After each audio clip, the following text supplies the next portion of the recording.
Thoughts from PJ Carlissimo there after Game 6, which Luol Deng did not participate in. Already missing Kirk Heinrich. Deng out due to illness. And both teams on fire early on. Brook Lopez knocks down the jumper. Marco Bellinelli uses Taj Gibson's screen here.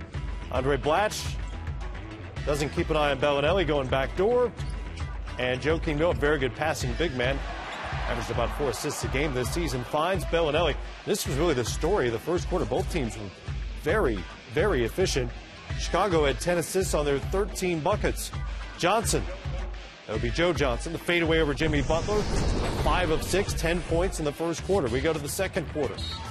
That shot 65%, by the way. Well, you had to think that Nate Robinson was going to show up offensively at some point, and there he was. 3 of 5 at the half for 9 points. What an incredible shot there. Off balance, off the glass. I heard Kenny Smith made a great point in our green room watching this game. No matter where he winds up, he's usually square to the basket. Does a great job of that. There is Mr. Joe Johnson, deep corner. 13 at the half on 6 of 8 shooting. Robinson turns it over here. Johnson ahead to D. Will. Throws it down. Brooklyn up by 4. Next possession. Williams knocks down a 3. Terrible foul from Robinson. This is just one of those head-scratching plays he occasionally makes. And if you're a Bulls fan, you're going, stop! Well, you look, they lose the game by 3 points. And at the end of quarters, those are key moments here. And so, Darren Williams, in this situation, not only is he going to score, but he's going to create. He does right there for Brook Lopez. Brooklyn up by 6 at the half. Robinson was a game-time decision due to illness, and just to prove it, he gives you the visual there. He was ill. He was also, as the kids say, sick. Right. Sick. And he dropped that one in the bucket. Lopez misses. Robinson pushing. It's Bellinelli for 3, and it's a 1-point game. They cut it to 1 twice in the third quarter, but could never tie it. No, it was difficult for them. Every time they got close, the Brooklyn Nets made a play, either was a steal or one of their big 3 made a big play for them. Well, C.J. Watson with the steal and bucket. Yeah. Taj Gibson, he's dealing with the flu. He'd foul out of this game. Robinson, the towel over his head. That'll be a great plane ride to Brooklyn, right? That's right. It'll be fun for those guys. Who you tell them?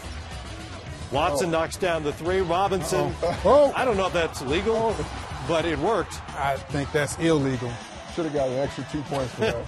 Spin cycle. It looked like he touched it with both hands. It was effective nonetheless. Robinson to Bellinelli, who knocks down the 3. Boy, yeoman's work out of Bellinelli. Coming in as an emergency starter, he had 22 points. Robinson to the hoop. Carlos Boozer called for the loose ball foul. He earned it, and it was his 6th, so he was done for the night. Foul trouble plagued him. Andre Blatch to the line, misses the first, did make the second, but it's a single possession game. Bulls moving around. Joakim Noah to Nazr Mohammed. Huge bucket. It's a 1-point game. Great interior passing by the big guy. Bellinelli here with a great look. And then Noah just stepped out of bounds. Yeah, unfortunately, he stepped out of bounds. On the ensuing inbound, Noah heads up, ties up Darren Williams, so they give themselves another chance here without having to call a timeout. But Brooklyn is able to control that tip. Jump ball situation. Again, jump ball. And the Nets hang on to win it 95-92. They shot 65%, as I mentioned, in the first quarter, just under 36% for the rest of the game. If Chicago could have just slowed things down from the get-go, maybe it's a different outcome. But as it stands, we go to Brooklyn for a Game 7.